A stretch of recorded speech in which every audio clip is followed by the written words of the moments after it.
Bonjour à tous et bienvenue pour ce dernier rendez-vous du colloque La Maternelle MLF. Nous sommes très heureux d'accueillir dans ce dernier webinaire Monsieur Christophe Marsollier qui va nous parler du bien-être.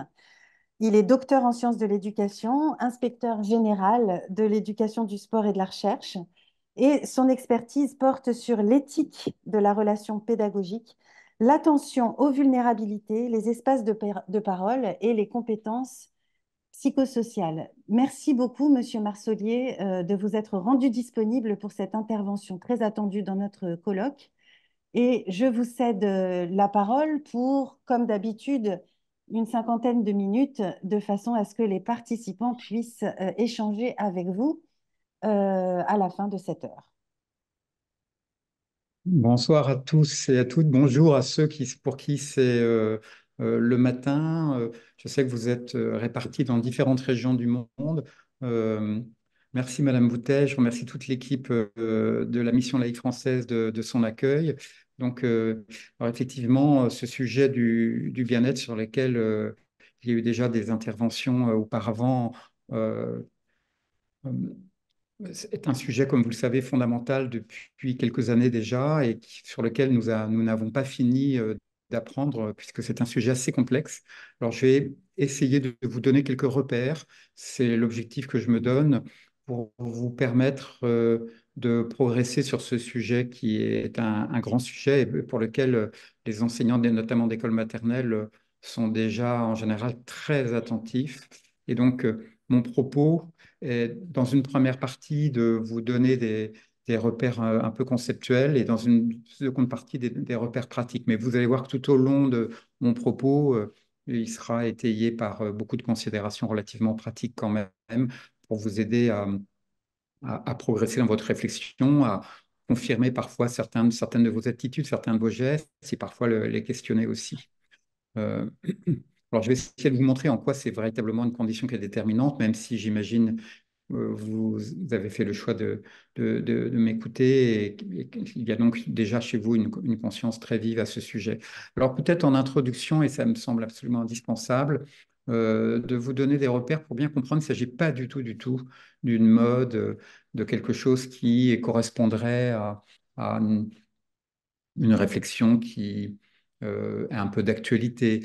On est véritablement dans l'évolution d'une conscience qui est émergente et qui trouve son ancrage dans la réflexion qui a été développée notamment à la fin du 19e, au début du 20e, dans le mouvement de l'éducation nouvelle, les grands pédagogues que vous connaissez, comme Maria Montessori, Célestin Freinet, John Dewey, Froebel, enfin bon, on pourra en citer beaucoup, hein.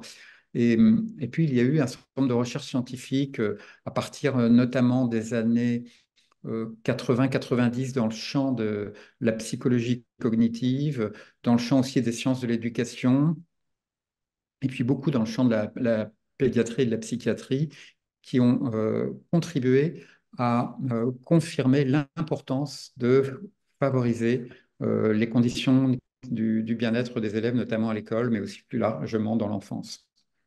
Et on peut dire que toutes les réflexions et toutes les recherches sur le climat scolaire, sur le décrochage, sur la lutte contre le harcèlement, contre la violence, ont contribué d'une certaine manière à asseoir un certain nombre de repères sur le bien-être à l'école. En France, dans le système éducatif français, c'est beaucoup les comparaisons internationales qui ont positionné la France en dessous de la moyenne de l'OCDE, qui montrent qu'on a des pratiques pour lesquelles on a des progrès à faire. Et on peut dire que parallèlement, bien sûr, là, toute la réflexion qui est engagée sur le respect des droits fondamentaux de l'enfant, la Convention internationale des droits fondamentaux qui, en 1989, a permis d'asseoir un certain nombre de repères sur ces droits fondamentaux, a énormément contribué à lancer cette réflexion. Et vous avez tous peut-être entendu parler, ou en tout cas nombre d'entre vous, de Janusz Korczak, ce médecin qui, avec son épouse, en 1942, dans le ghetto de Varsovie, s'occupait des enfants juifs et qui, lorsque ces enfants ont été envoyé au camp de Treblinka, a choisi ce mémorial de Yad Vashem avec cette sculpture monumentale le montre et l'illustre parfaitement. On voit Janusz Korczak, qui était médecin, entouré avec ses bras, ses enfants, et qui a fait le choix avec son épouse de partir au camp de Treblinka. Et donc il y a vraiment un sens du sacrifice, hein, et chez cet homme qui a marqué considérablement après, enfin, auparavant, je dirais, et qui après, dans les lectures qui ont été faites dans les décennies qui ont suivi, le champ de l'éducation et contribué à la Convention internationale des droits de l'enfant. Alors certainement que le travail des associations, notamment dans la lutte contre la violence éducative ordinaire, ont énormément aussi contribué à euh, asseoir une réflexion et la développer autour du respect de l'enfant.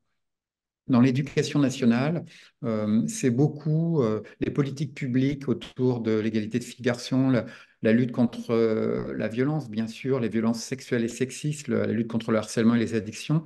Beaucoup aussi la politique d'inclusion, qui est peut-être un peu trop centrée sur le handicap encore, comme dans beaucoup de pays, alors qu'on va le voir, beaucoup d'enfants en situation de vulnérabilité qui posent des problèmes d'inclusion ne sont pas forcément en situation de handicap, mais traversent des situations de vulnérabilité passagère qui méritent toute notre attention. Alors, beaucoup d'innovations depuis environ une dizaine d'années, et les choses s'accélèrent autour de dispositifs comme Aller bien pour mieux apprendre, le dispositif PRODAS, la communication non violente, qui ont énormément contribué, surtout en élémentaire. En maternelle, c'est déjà toute une conscience qui a été installée depuis très longtemps, hein, mais qui s'est renforcée, notamment autour du concept de bienveillance, qui, s'il a déjà cours dans le champ au niveau du cycle 1, on voit quand même que la meilleure compréhension de la bienveillance, je vais y revenir tout à l'heure dans mon exposé, permet de confirmer un certain nombre de gestes, d'attitudes qui sont essentiels pour le bien-être de l'enfant. Enfin, il y a eu des repères extrêmement importants, hein. Les circulaires de rentrée de 2014 sur la bienveillance, dans lequel le terme est employé à 7 reprises en termes d'autorité bienveillance, d'évaluation bienveillante, de consignes bienveillantes, de feedback bienveillant, a permis de comprendre que la bienveillance, elle s'opère en actes dans plein de dispositifs et de process extrêmement différents. L'auto-évaluation des écoles, avec l'axe 2, vous le savez, qui porte notamment sur le climat de bien-être, a confirmé l'importance d'évaluer régulièrement. Alors, c'est difficile, un peu plus difficile en maternelle parce que les enfants n'ont pas la possibilité de répondre à des questionnaires, mais on peut quand même faire le point de temps en temps sur les difficultés que peuvent rencontrer les enfants et aussi tout ce qui leur fait plaisir, bien sûr, pour euh, répondre à la réflexion ou en tout cas apporter des repères dans la réflexion sur ce sujet. Plus récemment, euh, les 2 circulaires de rentrée qui placent le bien-être comme une des 3 priorités de la rentrée et bien sûr, vous le savez, le kit empathie qui est en expérimentation et qui va déboucher sur une généralisation du développement des compétences psychosociales à la prochaine rentrée. Alors si on rappelle les objectifs, les grands objectifs du cycle 1, on sait que le bien-être, bien sûr, en fait partie et que l'une des grandes visées du cycle 1, c'est vraiment l'épanouissement de l'élève. C'est ce qui est en jeu, ce qui n'est pas dit, c'est dans ces éléments tirés, bien sûr, euh, des, des notes de service de la DGESCO et d'un certain nombre de bulletins officiels. Ce qui n'est pas dit, c'est que ce qui est en jeu à travers cet épanouissement, c'est le rapport des élèves à l'école, le rapport aux apprentissages, le rapport aux adultes, le rapport aux autres, le rapport aussi à la règle. Et c'est dans ce rapport que se situent véritablement soit des difficultés, soit quelque chose qui s'installe, se construit, se confirme. Et là, il y a de la part des enseignants toute une attention qui est nécessaire pour que ce rapport soit le plus constructif, le plus positif et entaché le plus possible d'adhésion et de soutien. Le but, c'est de donner envie d'aller à l'école aux enfants, et ça dès les premiers jours de l'école maternelle, pour qu'ils puissent s'ouvrir, s'affirmer, s'éveiller et s'épanouir dans cet univers où il va beaucoup apprendre sur le plan cognitif, mais beaucoup aussi sur le plan moteur, sur le plan sensoriel et sur le plan relationnel. Et le bien-être, à l'école, il faut bien prendre la mesure du fait que le bien-être, c'est d'abord un bien-être relationnel. Si l'enfant, quand il arrive à l'école, je serai amené à le redire, mais n'est pas sécure dans la relation aux adultes de l'école, toutes les autres dimensions du bien-être ne peuvent pas trouver leur plein épanouissement. Donc, il va s'agir de créer les conditions de cette sécurisation dans son environnement scolaire, notamment dans sa classe, mais pas uniquement dans sa classe. Cela commence bien sûr dès le matin à l'accueil, au moment où l'enfant quitte son père ou sa mère ou la personne qui l'amène. Il s'agit, l'enjeu, bien sûr, vous le savez, ce sont bien sûr les apprentissages fondamentaux, mais plus particulièrement le langage parce que sans le langage, il ne peut pas y avoir l'installation de ce médium qui permet d'entrer en relation et d'entrer en relation avec les autres et d'entrer en relation aussi avec des documents et donc à travers la lecture et l'écriture qui vont progressivement s'installer. Alors, on sait que depuis quelques années, euh, les mathématiques sont véritablement une des priorités, eu égard aux difficultés que nous avons dans le système éducatif français, et que les choses commencent, bien sûr, dès la maternelle. Vous le savez, vous avez tous eu des formations à ce sujet, autour notamment de plusieurs éléments qui sont fondamentaux, comme la notion de quantité, les chiffres, l'usage de ces chiffres, là, le dénombrement, l'ordre des nombres, et puis l'envie de résoudre des petits problèmes tout simples qui vont mobiliser des mécanismes opératoires qui relèvent de la soustraction et de l'addition, du process d'ajouter et de retirer. Alors, ce bien-être, ce n'est pas une finalité de l'école, c'est plutôt, et ça doit être pris plutôt comme une préoccupation et une condition. C'est un double statut. Une préoccupation, c'est-à-dire que euh, le regard, l'attention portée par les adultes doit avoir en filigrane cette préoccupation du bien-être. Notamment, on le voit combien c'est important durant la première année, les 2 premières années sont essentielles. Après, l'enfant va commencer à supporter beaucoup plus de contraintes, beaucoup plus accepter, va devoir accepter beaucoup plus d'exigences de la part de l'adulte, mais cette attention au bien-être, elle va demeurer tout au long de la scolarité, en principe, dans l'esprit des adultes qui encadrent les jeunes. Alors, il y a des progrès à faire. On sait que tous les enseignants ne sont pas égaux eu égard à leur histoire, dans cette aptitude à maintenir cette attention au bien-être. Alors, cette notion de bien-être, il y a pas vraiment de consensus. Le consensus, c'est très relatif autour de, du bien-être et notamment de sa corrélation avec la réussite scolaire. Pour autant, on voit bien que des études beaucoup plus précises, des études assez récentes, montrent un impact fort entre, par exemple, les compétences psychosociales et le bien-être. Et comme on sait que les compétences psychosociales renforcent la réussite, donc il y a une triangulation entre compétences psychosociales, bien-être et réussite. Un consensus sur la définition du bien-être, un relatif consensus, parce qu'on voit que dans les grands dictionnaires, le Robert, le Larousse, le dictionnaire de la langue française, on voit à peu près toujours cette idée que le bien-être résulte de la satisfaction des besoins du corps et de l'esprit, en tout cas de la satisfaction des besoins physiques, physiologiques et psychologiques. Et donc, c'est une idée très forte, ça qu'il faut, c'est peut-être la première idée à retenir pour vous autour de mon exposé, qu'il y a dans la définition du bien-être quelque chose de central. Et pourquoi le retenir? Bah, parce qu'il y a une opérationnalité, on va le voir, à travers notamment les dimensions du bien-être. Et depuis une dizaine d'années, ces besoins fondamentaux qui sont au cœur du bien-être, puisque le bien-être résulte de la satisfaction des besoins fondamentaux, de nombreux chercheurs depuis une dizaine d'années s'accordent à dire que les besoins fondamentaux vont être en jeu dans beaucoup, beaucoup de situations, que ce soit l'attention, la motivation, la capacité à réussir, et aussi donc le bien-être. Et c'est la satisfaction de ces besoins fondamentaux qui va permettre d'aider les enfants à résoudre les problématiques qu'ils vont vivre, et même après, à l'adolescence et même à l'âge adulte. Et dans ces capacités à résoudre les problématiques, il y a les compétences psychosociales. Alors, dans les, euh, dans les conceptions du bien-être, on voit bien qu'on a quand même des personnes qui s'interrogent, qui se questionnent, et très légitimement, hein, sur l'intérêt de soutenir le bien-être à l'école. Ils s'interrogent parce que sans en avoir toujours conscience, la représentation qu'ils en ont, c'est une conception hédonique du bien-être. C'est-à-dire que, ben oui, est-ce qu'on va à l'école pour uniquement se faire plaisir? Alors, on sait bien qu'en maternelle, c'est extrêmement important, cette dimension hédonique, que l'élève ait vraiment du plaisir moteur, sensoriel à l'école. Mais plus il va avancer dans sa scolarité, moins ce bien-être hédonique va être fort. Et il doit, à un moment donné, et même dès l'école maternelle et dès les premiers mois, on peut amener l'enfant à ressentir un autre type de bien-être qu'on appelle le bien-être eudémonique. Le bien-être eudémonique, les scientifiques le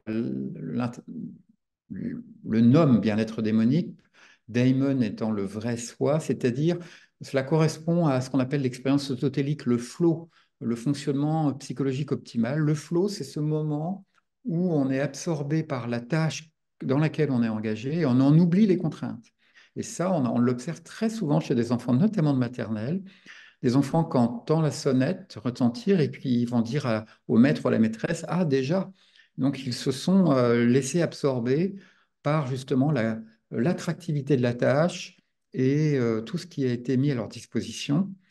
Et du coup, on a des enfants qui sont intrinsèquement motivés par ce qu'on leur propose. Et c'est ça le bien-être démonique. Et plus il y a de bien-être démonique, plus l'enfant va notamment trouver une motivation intrinsèque à apprendre. Alors, vous allez avoir peut-être parfois, je pense à notamment ceux parmi vous qui sont inspecteurs, conseillers pédagogiques ou directeurs ou directrices d'école, vous allez avoir parfois à défendre l'importance de soutenir le bien-être et donc du coup à expliquer ces deux notions et montrer qu'il n'y a pas que du bien-être plaisir, mais aussi du bien-être absorption dans la tâche qui est visée. Alors, vous avez tous entendu parler du climat scolaire et on sait que la notion de climat scolaire, d'ailleurs, vous voyez, c'est en définition qui est entourée en bleu ici, qui dit que le climat scolaire, c'est essentiellement le jugement que l'on a en tant qu'élève, mais aussi associé au jugement qu'ont les parents de ce que l'on vit à l'école, de l'expérience de la vie à l'école et au sein de l'école. Donc, c'est une définition, si vous y réfléchissez bien, qui n'est pas opérationnelle, qui n'est pas opératoire parce qu'elle ne permet pas, quand on a dit cela, ben, on en fait quoi? À part qu'elle nous aide à évaluer le climat scolaire, cette définition, parce qu'il suffit d'évaluer les jugements, les représentations, mais elle n'a pas de dimension opérationnelle, on n'en fait rien sur le plan de l'action. Alors que vous voyez le bien-être en dessous, quand on nous dit le bien-être, c'est ce que je disais tout à l'heure, la satisfaction harmonieuse des besoins fondamentaux, notamment les besoins physiques et psychologiques, eh c'est opérationnel parce que si on définit, on connaît ses besoins, eh bien, il suffit de les satisfaire. Si on satisfait ses besoins, on va pouvoir comme ça provoquer du bien-être. Donc, il suffit de connaître les besoins fondamentaux. Et les besoins fondamentaux, en fait, ils sont dans 5 dimensions. Ce que vous voyez toujours en vert ici, ce sont les 5 dimensions du bien-être sur lesquelles il y a un consensus. On sait sur le plan international que la recherche s'accorde à établir qu'il y a en gros 5 dimensions dans le bien-être. Il y a une dimension physique. On sait que les enfants, s'ils n'ont pas suffisamment fait d'exercice physique, pas assez dormi, pas assez bien mangé, ils ne vont pas avoir de bien-être physique. Le bien-être physique, il est premier. Il est premier et correspond notamment en termes de besoins. Les besoins physiques, physiologiques sont premiers. S'ils ne sont pas satisfaits, eh bien, l'enfant n'a pas la possibilité d'être attentif longtemps dans la durée. Le bien-être matériel, lui, c'est le fait d'avoir son matériel, d'avoir du matériel suffisamment disponible. Et on sait là aussi que c'est une condition essentielle à la fois pour les enseignants, mais aussi pour les élèves, bien sûr. Quant aux 3 autres dimensions que vous voyez entourées en vert plus foncé, le bien-être cognitif, eh bien, il est lié notamment au sentiment de compétence personnelle, au sentiment d'efficacité personnelle, au sentiment qu'on a la maîtrise de ce que l'on fait à minima. S'ajoute une autre dimension qui est étroitement liée au bien-être cognitif, qui est le bien-être psychologique, qu'on pourrait appeler bien-être psycho-émotionnel, puisque le psychologique, c'est beaucoup d'émotionnel, c'est pas que l'émotionnel, mais la dimension émotionnelle est très intriquée dans les dimensions psychologiques du bien-être, qui va notamment résonner avec l'engagement de l'enfant, son rapport à l'avenir, ses ambitions, ses motivations. Il y a toutes ces dimensions dans le bien-être psychologique. Et enfin, une troisième dimension, qui est la dimension sociale, c'est-à-dire la dimension relationnelle, dans la relation à ses camarades, mais aussi aux adultes, ses parents, les enseignants. Ce bien-être relationnel est extrêmement important. Vous pouvez avoir des enfants qui ont un relatif bien-être relationnel, mais plus des difficultés sur le plan cognitif. Réciproquement, le bien-être relationnel, lorsqu'il n'est pas complètement satisfait, qu'il n'est pas complètement équilibré, va freiner le bien-être cognitif. Alors, vous connaissez les besoins fondamentaux, vous en avez entendu parler, vous ne les connaissez pas forcément précisément parce qu'il existe différentes nomenclatures. La plus connue, c'est la nomenclature de Deci et Ryan. Cette nomenclature de Deci et Ryan, elle montre qu'il y a trois principaux besoins fondamentaux, l'autonomie, la compétence et l'affiliation, c'est-à-dire la qualité des relations. Et cette nomenclature est la plus utilisée quasiment par tous les chercheurs en sciences humaines et sociales. Euh, Parce que scientifiquement, elle a été assise et construite par des travaux extrêmement solides. Pour autant, dans le domaine scolaire, au même titre que d'autres nomenclatures que vous voyez là, elle ne répond pas forcément et précisément à toutes les attentes des enseignants. Et moi, j'ai publié une autre nomenclature que vous voyez sur cette diapositive, qui est multidimensionnelle. On retrouve les 4 des 5 dimensions. On n'a pas la dimension matérielle, mais dans ces besoins, on va retrouver les besoins cognitifs, psychologiques, sociaux et physiques. Et j'ai fait comme Abraham Maslow en 1943, j'ai hiérarchisé les besoins parce que quand on mène des entretiens avec des enseignants, on se rend compte et qu'on observe les élèves, on se rend compte que les besoins physiologiques en bas sont premiers, notamment chez les petits, que si l'enfant n'a pas suffisamment dormi, s'est pas suffisamment alimenté et n'a pas suffisamment d'activité physique et motrice, il ne peut pas bien apprendre à l'école. Et surtout sur le plan psychologique, le besoin de sécurité, le besoin psychologique d'attachement, de sécurité psychologique est essentiel. Se sentir protégé, se sentir en confiance avec l'adulte, c'est véritablement une condition fondamentale pour que l'enfant puisse demander de l'aide, s'engager, euh, oser prendre des risques. Et tout cela est fondamental et vraiment au centre des apprentissages. Un enfant qui n'ose pas prendre des risques, un enfant qui n'ose pas demander de l'aide, c'est un enfant qui va véritablement rencontrer beaucoup plus de difficultés pour dépasser les difficultés, les obstacles qu'il rencontre sur le plan cognitif, mais aussi relationnel. Il y a un autre besoin qui est bien sûr essentiel, c'est un besoin, et ça résonne avec la mission de socialisation de l'école maternelle, c'est le besoin d'appartenance. Le besoin d'appartenance qui est un besoin euh, qui résonne avec le besoin d'être aimé, d'être considéré, le besoin de se sentir un parmi les autres et donc d'être respecté sur le plan de la relation et sur le plan de la communication tout particulièrement. Après, vous avez d'autres besoins euh, qui peuvent avoir commencé à prendre de l'importance beaucoup à partir de la moyenne, grande section, le besoin de temps dans les apprentissages, le besoin, pour terminer, ce que le maître ou la maîtresse a proposé d'accomplir, d'une tâche, le besoin aussi de manipuler, d'explorer très tôt, cela les enfants le manifestent, le besoin de soutien, et puis un besoin qui est assez souvent satisfait quand même en maternelle, mais qui l'est beaucoup moins en élémentaire, c'est le besoin d'écoute où là, l'enfant en élémentaire va commencer à répondre à beaucoup plus d'injonctions et on a parfois une relation éducative et pédagogique qui n'est fait que de réponses à des questions posées. Or, les enfants ont besoin aussi qu'on les écoute, qui est de parler. On le voit bien, notamment dès les premiers mois, les enfants ont besoin de parler, de raconter ce qu'ils vivent. Et ils vont beaucoup le faire de manière très autocentrée avec l'emploi du moi, et moi j'ai fait, et moi j'ai vu, et chez moi, et ma maman, et mon papa, il va y avoir régulièrement cette référence au vécu personnel, mais qui va sécuriser l'enfant et dans l'écoute qui va permettre de donner de la valeur à sa capacité à être dans une énonciation, à être dans un récit, et qui va lui permettre notamment d'entrer en relation avec les autres. Enfin, il y a ce besoin d'autonomie, qui est la grande finalité de l'éducation, qu'on pourrait associer à une autre grande finalité qu'avait notamment évoqué Abraham Maslow dès les années 40, c'est le besoin de réalisation de soi. Alors, en maternelle, la réalisation de soi, on en a encore un peu loin, mais le besoin d'autonomie, le besoin de permettre aux enfants d'aller là où ils ont envie d'aller dans les ateliers, d'aller dans les activités, les espaces où ils ont véritablement envie d'aller. Et ça, dans certains moments de liberté de la journée, c'est essentiel. Alors, on le voit, il y a des troubles persistants, hein, répétitifs que l'on observe, des troubles comportementaux et qui doivent nous alerter parce qu'ils doivent être pris comme des symptômes de mal-être. Et parler du bien-être, c'est aussi parler du mal-être. Et les troubles comportementaux sont en résonance étroite avec la satisfaction des besoins fondamentaux. Il y a des troubles comportementaux lorsque ces besoins fondamentaux ne sont pas satisfaits.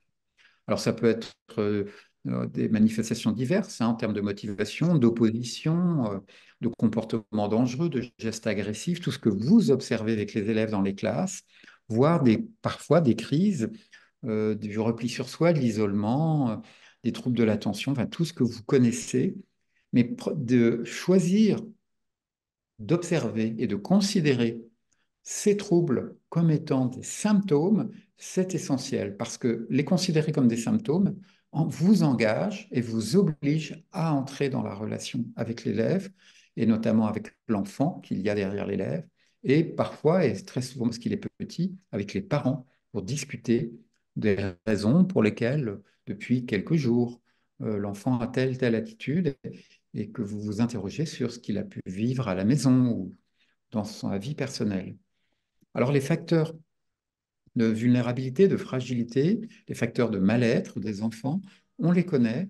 Ce sont des facteurs qui sont externes à l'école, mais qui peuvent aussi être internes à l'école. Et dans les facteurs externes à l'école, il y a bien sûr des facteurs individuels et des facteurs familiaux.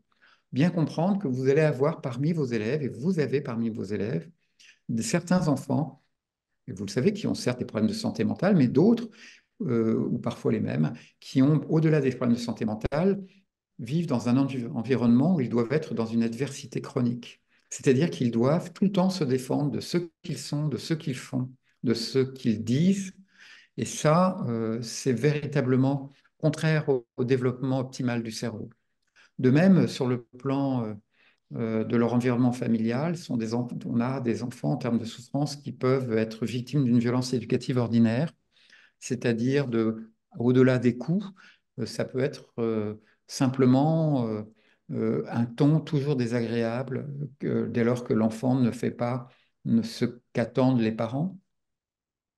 L'enfant qui peut avoir supporté des humiliations, supporter des injonctions inadaptées à son âge, des injonctions qui sont parfois contradictoires et des enfants qui subissent notamment une négligence affective, le fait d'avoir très peu de possibilités d'entrer en relation affective avec ses parents, et notamment avec la mère, mais le père aussi, peut véritablement troubler de manière très profonde certains enfants, comme vous le savez tous, bien sûr.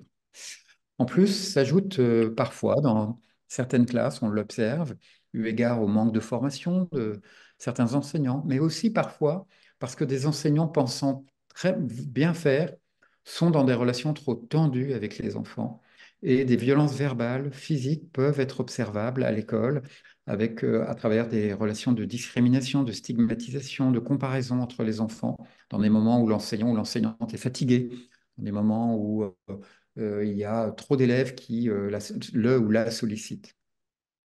Mais il y a aussi dans les facteurs scolaires les relations entre élèves. On sait qu'il peut y avoir des violences verbales, mais aussi déjà, dès la maternelle, des violences sexuelles qui restent peu fréquentes, mais qui arrivent et qui ne sont pas non plus inexistantes. Il faut bien sûr surveiller le comportement des enfants entre eux.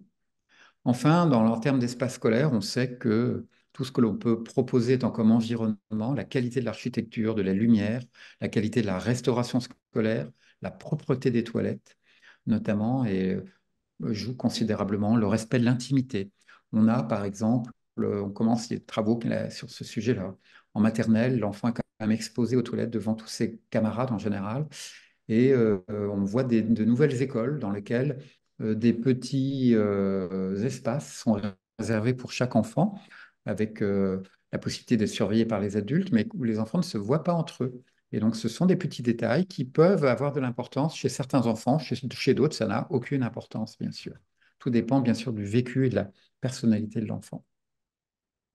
Cette violence éducative, je ne sais pas si vous voyez les titres, Madame Bouteille, est-ce qu'on voit les titres? Parce que je vois un bandeau qui masque les titres sur mon ordinateur.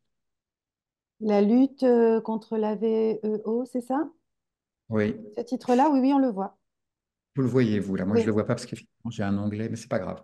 Donc, la lutte contre la violence éducative ordinaire est bien sûr, comme on le sait, il y a eu cette fameuse loi le 10 juillet 2019 qui, après 20 ans de militantisme, a permis que l'on interdise c'est une loi qui est très courte, hein, qui comporte juste 2 articles, et où les coups, les humiliations, et c'est que la violence éducative ordinaire, c'est de la violence verbale et de la violence physique, même s'il n'y a pas de violence physique dans certaines familles, et très peu à l'école, ou très rarement il n'y en a plus en tout cas, il peut y avoir de la violence verbale, par contre, de manière assez fréquente, hein. Je vous parlais tout à l'heure de consignes et d'injonctions contradictoires ou impossibles à respecter de la part de certains enfants, notamment des enfants qui ont du retard.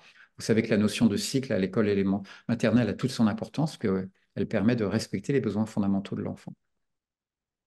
Donc attention aux conséquences considérables, hein, de la violence éducative ordinaire et de la violence pédagogique ordinaire, qui peuvent être préjudiciables, bien sûr, au développement de l'enfant, à son rapport à l'école, et qui amènent, bien sûr, à former beaucoup de personnel là-dessus qui manque de formation.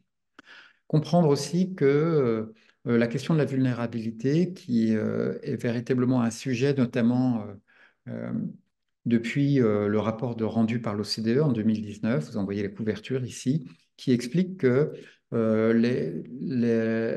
l'attention et l'attention vulnérabilité et l'accompagnement des enfants en situation de vulnérabilité passagère est absolument indispensable pour avoir de l'efficacité dans les politiques publiques. Dans toutes les politiques publiques, ce sont les personnes les plus vulnérables qui sont toujours les plus ciblées. Et en l'éducation, bien sûr, et notamment l'inclusion, est directement une politique publique qui demande de l'attention aux élèves les plus vulnérables. On dit bien d'ailleurs dans la loi pour la confiance de juillet 2019 que l'école inclusive veille à scolariser tous les élèves de la maternelle au lycée. Or, dans l'école inclusive, on associe trop souvent la notion d'inclusion à la notion de handicap. La vulnérabilité, hein, vulnus, c'est la blessure. Et donc, il y a là une attention toute particulière au fait qu'un enfant, quand il va à l'école, il est exposé à la relation à un adulte et à d'autres camarades où il peut être très facilement affecté, touché, blessé. Et donc, il y a un risque à l'école. Il y a des risques sur le plan relationnel, mais aussi des risques de toute autre nature. Et lorsque l'enfant il est blessé, en fait, il se sent blessé à l'endroit de ses besoins fondamentaux, et puis aussi peut-être parfois à l'endroit de son intégrité, voire de sa dignité ou de ses droits. Et ce risque d'être blessé, ce sentiment de fragilité qu'on ressent lorsque on est vulnérable à certains risques parce qu'on est petit, eh bien, c'est un sentiment qui peut être passager. Donc, ça peut être momentané, mais parfois beaucoup plus durable, notamment chez les enfants en situation de handicap. Ils vivent très souvent une situation de vulnérabilité durable.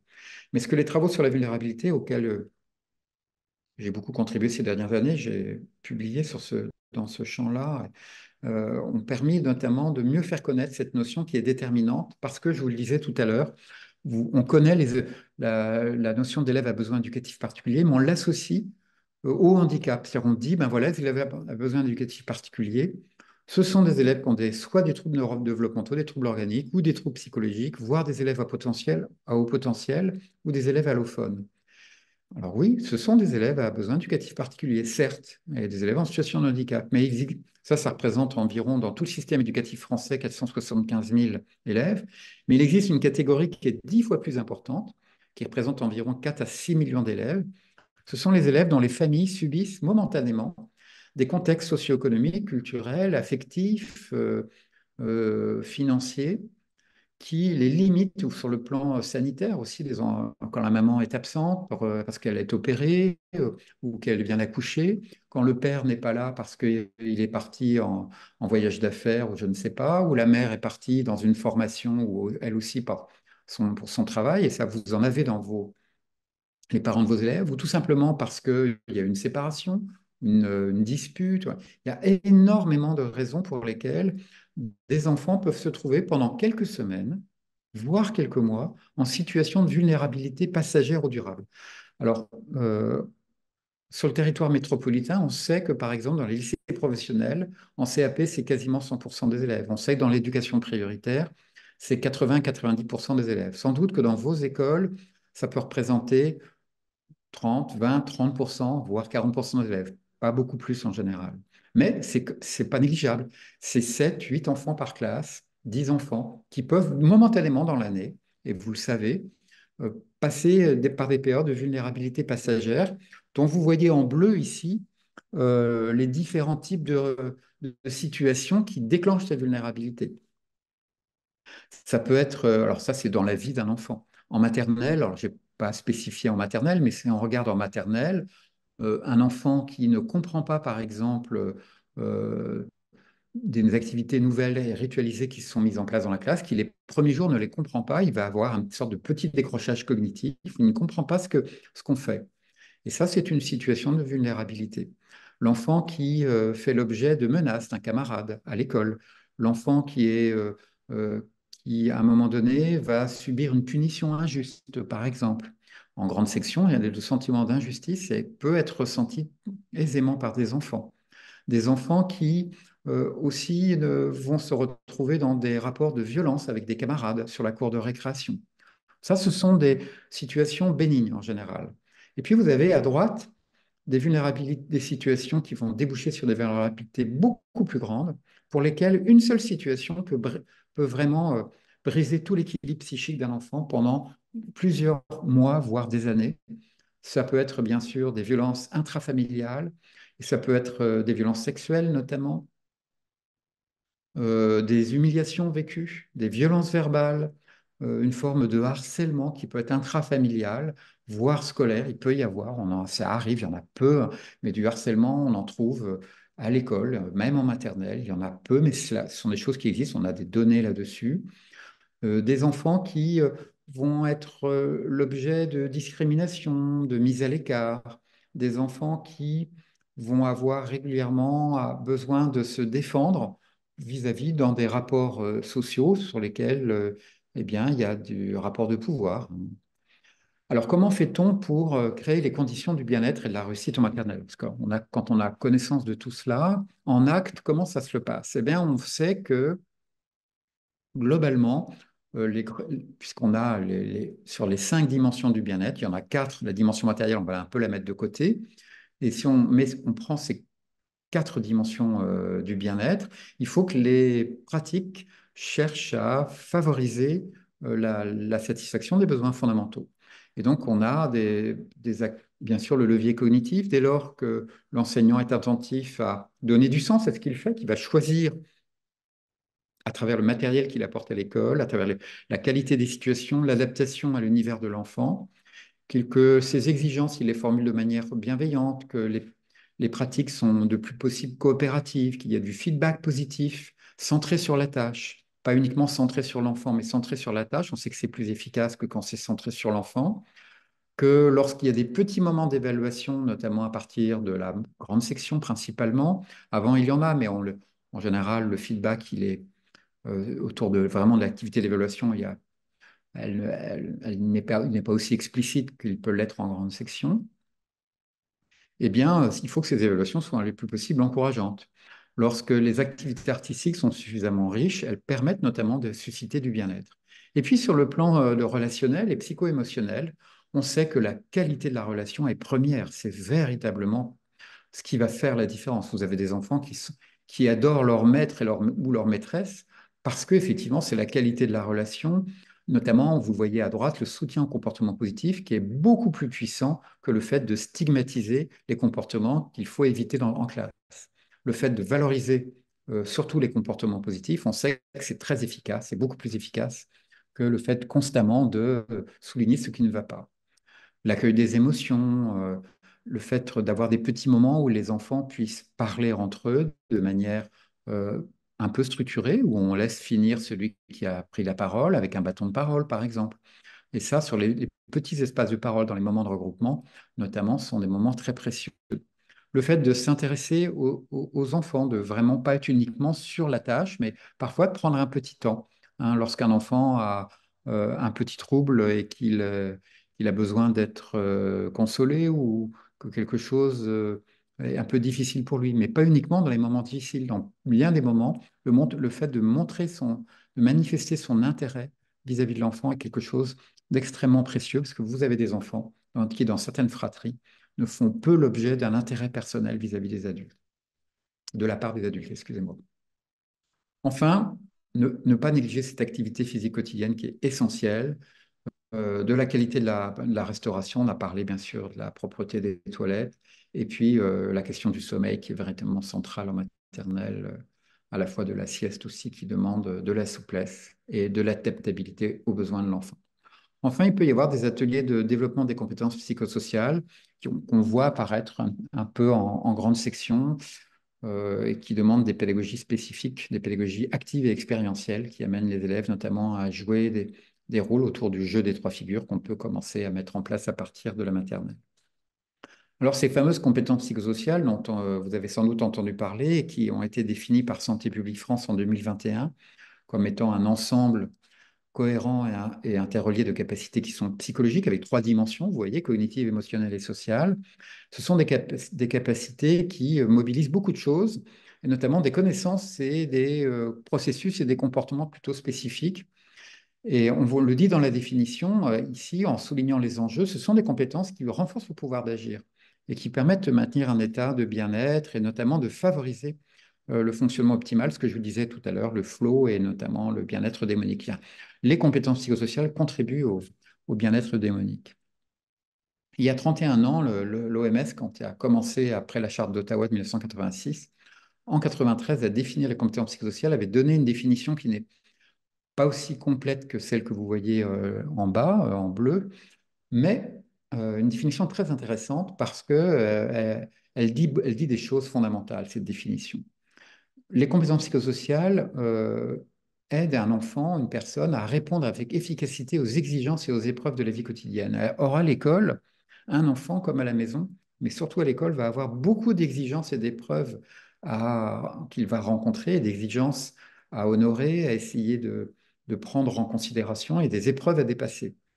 Et pour cela, il va lui falloir beaucoup de compétences psychosociales pour gérer ses émotions, euh, essayer d'analyser, essayer de voir ce qui va être difficile pour lui, d'appréhender la situation sur le plan métacognitif. Alors, cela commence en général à partir de la moyenne section, mais on a des bribes de métacognitif dès la petite section, des capacités d'autorégulation du comportement par l'activité cérébrale des enfants sans que ce soit forcément bien formalisé.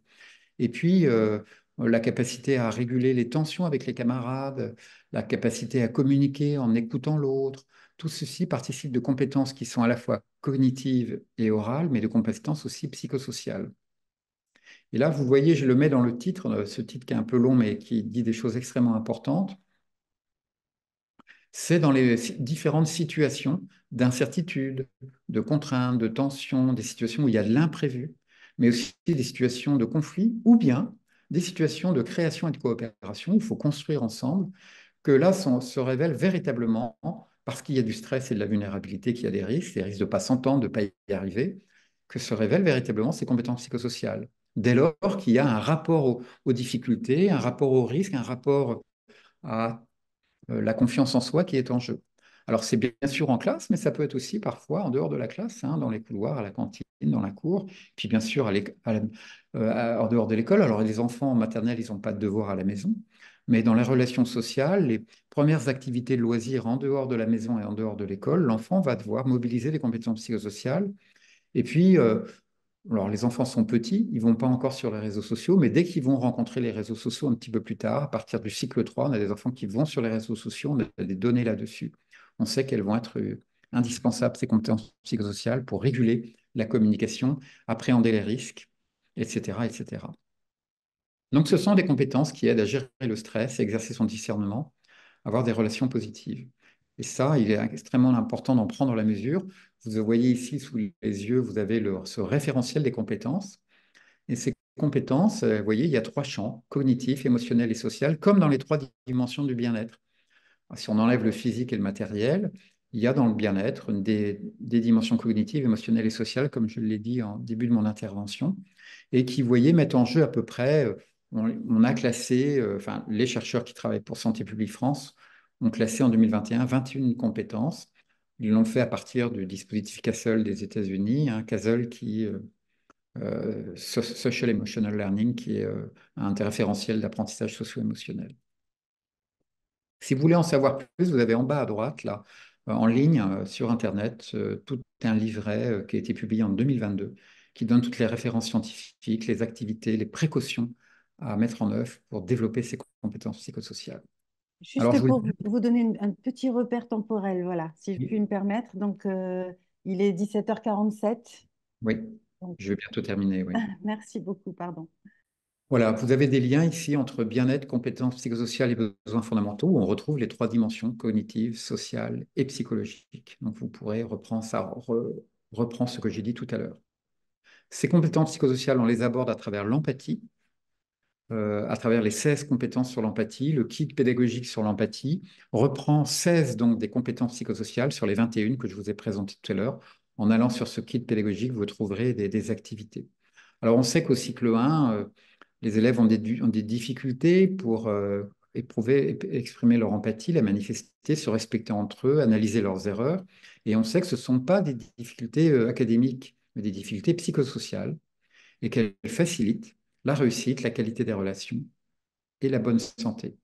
Et donc, on sait qu'en classe, ce sont les interventions des adultes, des petites activités décrochées autour de l'empathie, mais pas uniquement, hein, et des activités qui sont plutôt séquencées autour du jeu des trois figures, de l'analyse de situations vécues, et puis d'activités coopératives qui facilitent le développement de ces compétences. Alors là, j'ai repris ce diapo, vous regarderez, c'est les grands enjeux du développement du bien-être. On retrouve les trois dimensions, hein, psychologique, cognitive et sociale, c'est-à-dire relationnelle. Donc, il y a des enjeux comme que j'ai développés tout au long de mon propos. On retrouve donc dans les enjeux du bien-être, qui sont les trois dimensions des compétences psychosociales. Voilà, je vous remercie de votre attention et puis je vais pouvoir répondre à vos questions.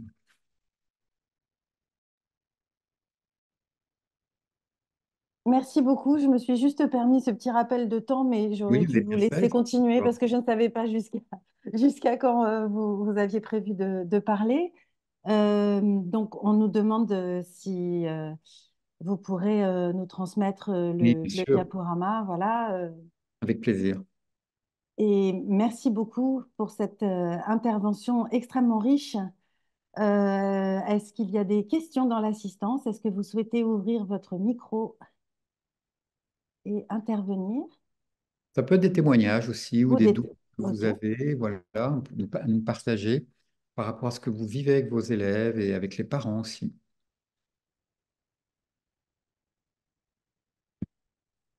N'hésitez pas.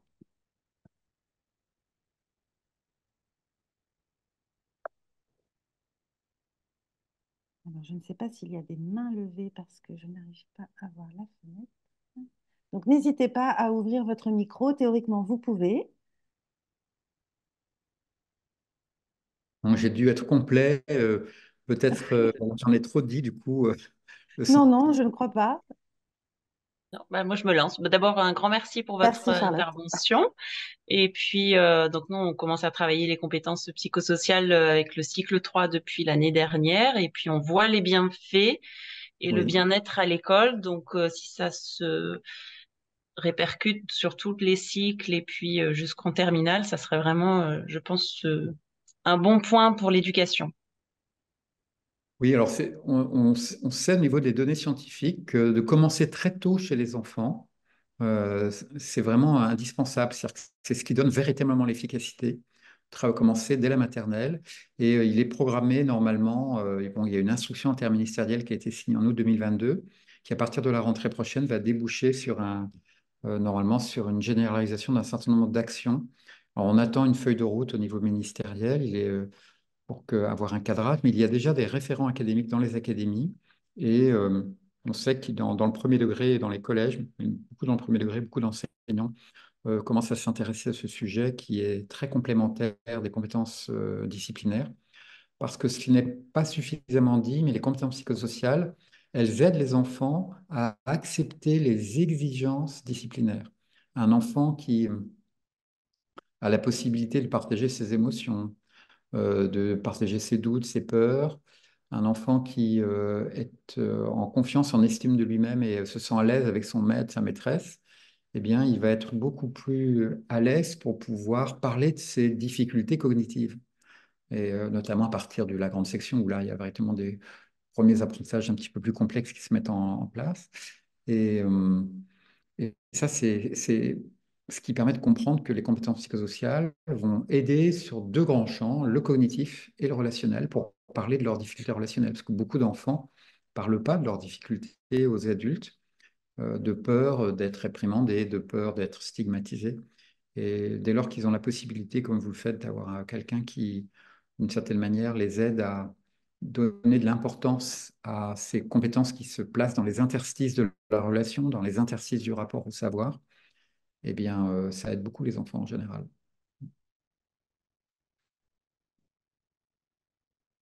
Elles sont difficiles à évaluer, hein, ces compétences. Ce sont des compétences très spécifiques pour lesquelles les enfants n'ont jamais fini d'apprendre. C'est des compétences interdépendantes.